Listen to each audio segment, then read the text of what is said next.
Alors bonjour à tous et à toutes, c'est Nicolas des Talents des Hauts-de-France. Donc aujourd'hui, on se retrouve pour une nouvelle interview, un nouveau podcast. Donc aujourd'hui, on est accompagné de Vincent du groupe Iron Smile. Bonjour.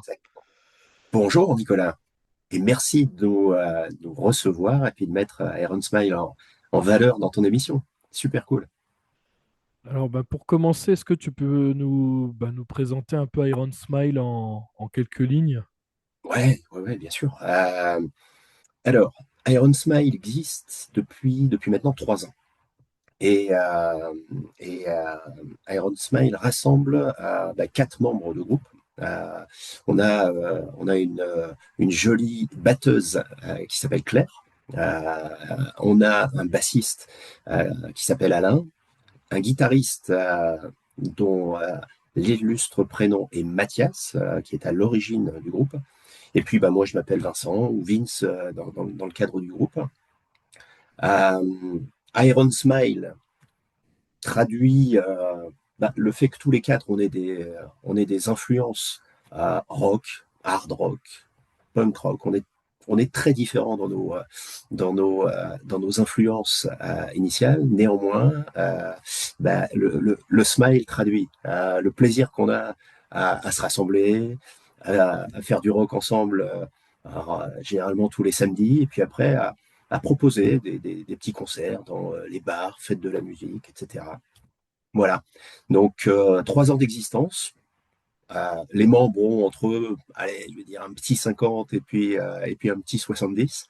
Et, euh, voilà, vraiment, on adore l'osmose qui est entre nous. Et manifestement, c'est quelque chose qu'on arrive à partager avec le public qu'on a pu croiser jusque-là. Voilà. Est-ce que tu as des questions particulières par rapport aux membres du groupe que tu souhaiterais passer en revue? Comment vous vous êtes rencontrés justement? Alors, comme je te disais, c'est Mathias qui est à l'origine du projet. Mathias a une expérience préalable dans plusieurs groupes. Moi, je le connais depuis une vingtaine d'années. C'est un pote de très longue date. Et puis, je suis allé le voir et l'encourager avec des groupes comme Absalon, comme Epoxy, des groupes qui étaient toujours sur une note rock, un peu hard rock. Euh, Mathias a eu le projet. Après que le groupe Epoxy ait trouvé sa conclusion, qu'il se soit arrêté, il y a eu le projet de relancer une structure de groupe. Donc, il connaissait Claire parce qu'ils avaient joué ensemble dans un précédent groupe qui est Absalon. Il a, par son réseau, connecté avec Alain. Alain qui est le punk de notre groupe, qui a joué dans plusieurs groupes punk, et puis bon voilà, qui est venu nous rencontrer dans ce contexte-là. Et puis moi, si tu veux, moi c'est une première expérience de groupe pour moi. Mathias m'a proposé de venir faire un test là-dedans. Moi, je suis un fan de rock depuis longtemps. Je suis chanteur, je dirais, amateur, dans une chorale ici, enfin, voilà, dans une fête par là. Enfin, j'aime chanter. Et puis, on s'est retrouvés, tous les quatre, à faire quelques premiers tests, à se renifler, entre guillemets. Et puis de là, on s'est dit, voilà, entre fin 2022, début 2023, bah ouais, on prend plaisir, ça sonne, et, euh, et allez, on a envie de lancer un projet ensemble. Donc l'origine, c'est ça. Euh, et c'est, je dirais, une belle rencontre entre, encore une fois, 4 personnes d'horizons ouais, plutôt différents. D'accord. Donc du coup, comme tu disais, tes influences sont orientées vers le rock des années 90, le hard rock. Quelles Ouais, sont ouais. tes références personnelles? Mes références perso, ça serait Offspring, les Dropkick Murphys. Après, si on remonte un petit peu, Iron Maiden, Black Sabbath, des Metallica. Voilà, ça te donne une idée comment dire, de l'amplitude de ce que je peux écouter. Mais effectivement, on est voilà, sur du hard rock des années 90 et, et, et antérieures. Voilà. D'accord. Je dis ça poliment comme ça m'évite de me rappeler mon âge. Ouais. Et du coup, en concert, ça marche comment? Vous faites des reprises ou des Ouais, compositions? exactement. Exactement. En fait, on a constitué un premier répertoire de reprises. Donc, on a sélectionné des morceaux qui puissent parler, entre guillemets, à un public large, hein. Donc, on Hmm. reprend des choses comme Seven Nation Army des White Stripes, on prend Creep de Radiohead, Enter Sandman de Metallica, Killing in the Name de Rage. Et puis, en démarrant d'un répertoire qui donc, était pure reprise, notre ambition, c'est d'ajouter progressivement des morceaux de compo.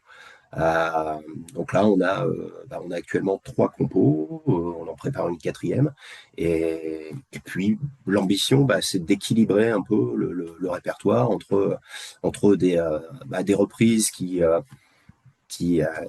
fassent prendre plaisir aux gens qui viennent nous voir, et puis des compos qui sonnent dans différents, ouais, je veux dire, registres de rock. D'accord. Au niveau des compositions, comment ça se passe justement le processus d'écriture et de C'est une création? super question. C'est une super question. Euh, et je vais t'y répondre avec mes yeux de novice dans un groupe. Euh, je suis arrivé là-dedans. Alors effectivement, les premières compos ont été inspirées par Mathias qui amenait une rythmique, un petit riff à la guitare, euh, un thème de chanson sur lequel il partageait et sur lequel on rebondissait avec Claire, avec Alain, pour venir aboutir à un bébé qui soit la production du groupe. Le dernier morceau qu'on ait mis au répertoire, c'est Alain qui a amené une ligne de basse lourde, un peu, ouais, un peu ambiance maison hantée, tu vois. Et puis, on a pareil construit l'ambiance de la chanson autour de ça. Euh, la dernière compo qu'on est en train de préparer, on souhaite qu'elle raconte Iron Smile. Elle s'appellera Iron Smile. Et on voudrait qu'elle traduise un peu justement ce que je te racontais tout à l'heure, ce plaisir qu'on prend à se rassembler, à gratter, à chanter, et puis occasionnellement à partager ça avec un public. Donc, cette création, elle démarre soit d'une ligne instrumentale, soit pour la dernière avec, tiens, voilà, on voudrait raconter ça dans notre chanson. Et puis on va patouiller ça de, de répète en répète. Et puis ça va se caler. Et puis on va aboutir à quelque chose qui nous plaise à tous les quatre.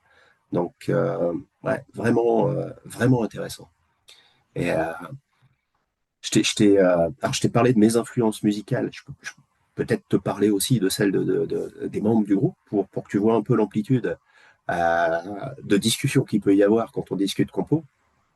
Euh, Claire a des influences qui sont Pink Floyd, qui sont Nirvana, qui sont les Guns N' Roses, tu vois, c'est des références rock et hard rock. Alain, c'est plutôt les Stooges, les Dead Kennedy, des groupes punk comme Crass, comme les Berus. Et Matt, c'est c'est un grand fan de rock et de hard rock.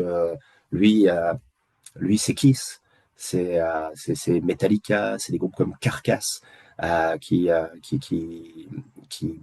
font vibrer. Je me souviens qu'au Hellfest ensemble, il y avait Ace Frehley qui passait. J'ai vu mon pote avec des yeux de gamin par rapport à ce gars-là. Donc tout ça pour dire que nos influences sont vraiment différentes et nos propositions quand on est en composition, elles sont vraiment hyper. contrastés, complémentaires. Ça nous amène ouais, à des discussions ouais, super intéressantes.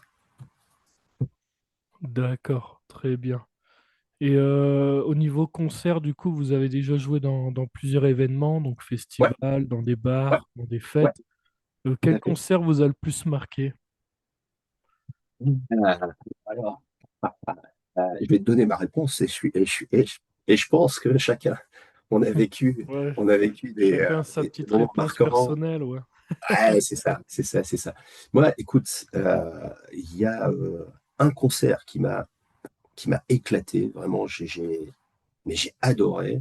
C'est dans un petit bar à Lille qui s'appelle ou s'appelait le Yeti, Hmm. euh, dont le patron est Tonino, qui est un gars voilà, qui a une grosse expérience et puis une belle réputation de musicien et d'artiste.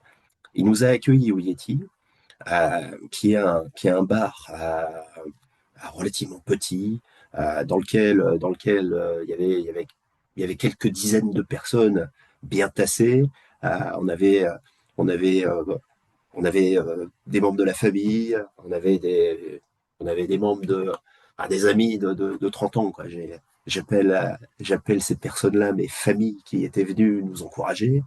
Il y avait, il y avait mes fils qui étaient là. C'était incroyable, quoi. C'était vraiment un moment super, ouais, vibrant, kiffant pour moi. Euh, on a joué notre premier concert dans une fête de la musique, une scène ouverte à Chemie. C'était un moment dingue aussi. C'était la première fois qu'on proposait quelque chose devant des gens et ça, c'est pas si évident pour pour Matt, pour Alain, pour Claire. Bon, ils ont déjà vécu ces trucs-là.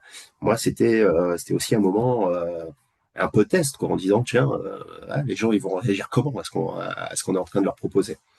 Donc donc ouais, on a vécu des moments comme ça assez fondateurs pour la dynamique du groupe, pour qu'on propose, et puis qu'on reçoive aussi un retour public en disant tiens, ah, ça a l'air ça a l'air de plaire. Et puis encore une fois, tant qu'on arrive à, à entretenir un sourire chez les gens qui viennent nous voir, qui vont écouter une chanson, puis deux, puis trois, puis cinq, ils vont voilà, nous on est heureux de partager ça. D'accord. Quelle est l'ambition justement, quelles sont vos ambitions plutôt pour Iron Smile cette année? Est-ce que c'est pour travailler des nouveaux morceaux, essayer de sortir un EP, un album, ou ça sera plus du concert Tu dois lire dans mon esprit à travers la caméra, parce que c'est tout ça en fait. Euh, on souhaite enrichir notre répertoire de compos. Comme je te disais, il y a une quatrième compo qui arrive.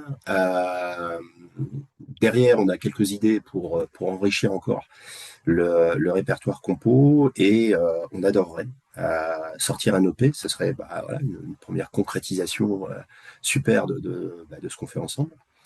Euh, ensuite on adore ce côté concert dans des bars, fête de la musique, etc.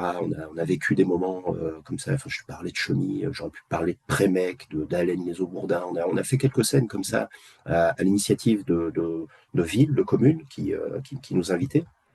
À l'Homme aussi, on a, on a, on a, on a fait un concert qui était hyper intéressant parce que c'était supposé rassembler là, quelques centaines de personnes. Mais il drachait comme pas possible ce jour-là, donc ça s'est pas passé comme les organisateurs voulaient. Mais ça fait partie des choses avec la ville de l'homme qu'on voudrait aussi continuer à cultiver. Plus, comme je te disais, cette ambiance bar, pub.